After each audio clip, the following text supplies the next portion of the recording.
Hello and welcome back to Digital Assets Daily. Good morning, good afternoon, or good evening, wherever you are in your corner of the world. First article, the French central bank picks Accenture, HSBC, and others for a digital euro pilot. The Banque de France has picked 8 potential candidates to test the integration of a CBDC for interbank settlements, according to the announcement published earlier today. At the time of the article, it was a few days ago, July 20th, 2020. We did share this on our Twitter, but it just got backed up and overlooked for our YouTube channel. So now we're catching up and making up for that. The list of approved participants includes mainstream juggernauts like Accenture, HSBC, and Societe Generale, as well as smaller crypto-focused players like the SIBA Bank and Liquid Share. The announcement follows the central bank's call for applications to experiment with the use of a digital euro, which it posted in March. At the time, the institution said it would select a maximum of 10 CBDC-related applications with innovative natures, being one of the main selection criteria. Now, the French central bank will start working with each of the 8 players on their proposed experiments over the coming months, aiming to explore new methods of exchanging financial instruments, and additionally, the pilot projects will try to establish how CBDCs can be distributed and used for cross-border payments. And notably, the Banque de France seems to be researching wholesale rather than retail uses for a digital euro, meaning that the CBDC will be designed for interbank regulations and not consumer purposes. My first thought is, if you're going back to Accenture and you're focusing on wholesale, that tends to lean heavily towards XRP.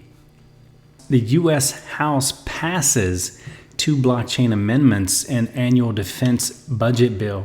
The U.S. House of Representatives has unanimously passed 2 amendments to the National Defense Authorization Act, the NDAA, that could boost the use of blockchain technology in the nation's military.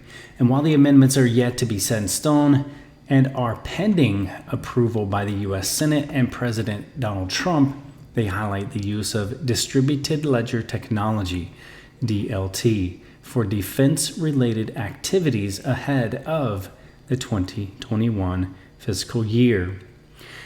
And then as we scroll down into the article a little bit, the First Amendment to the NDAA builds off an incomplete briefing from the fiscal year 2020 NDAA conference report on the potential use of DLT for defense purposes by the Undersecretary of Defense for Research and Engineering, adding a reporting requirement.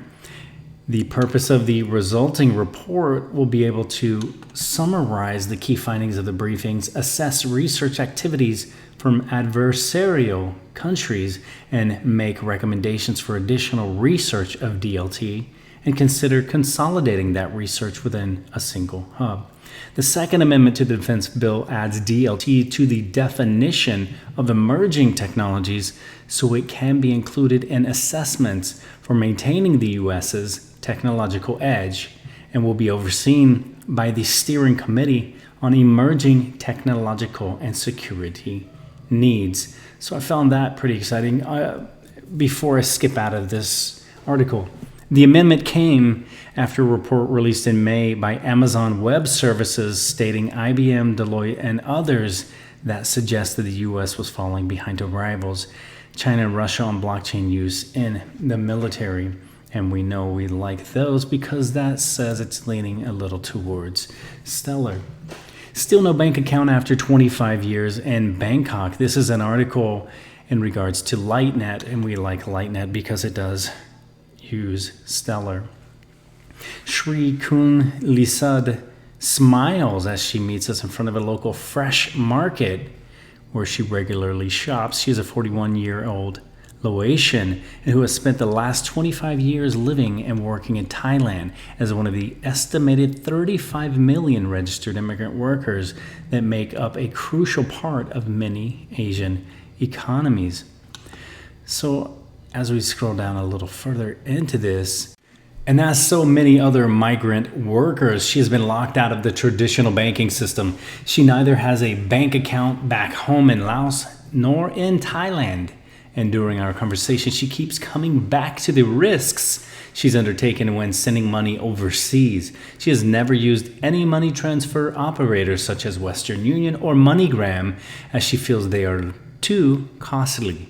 Instead, she's been forced to rely on underground networks and these so-called junket operators to send funds back home to her family.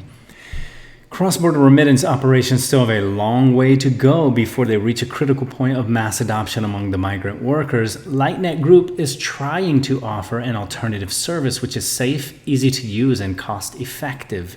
It will connect together a network of money transfer operators through the adoption of blockchain technology to offer secure and instantaneous transfers at a fraction of the current market cost. And cheers to Lightnet for doing that, because I know a lot of people who are a little frustrated as it is very expensive to spend money from the US to Thailand. And the pricing that it costs to send money there is very extensive, in the sense of how much the fees cost to send money from the US to Thailand. That amount of money is a significant amount if the family could also get those fees also. So knowing that they are connected with Stellar, the speed and the cost is going to be much more significant, or I should say the less fees and less amount of cost will be very significant for the families who will use the Lightnet Group over in Thailand. So I know as time goes on, we will keep you updated with what is happening here and when things become more user-friendly and available to US to Thailand remittance. All right, guys, I'm going to leave you with a final thought. Every day is a new start. So remember that when you wake up in the morning, it is your chance for a new day. All right, guys, remember this is not financial advice. It is for entertainment purposes only. Much love to all of you, and we will catch you in the next one.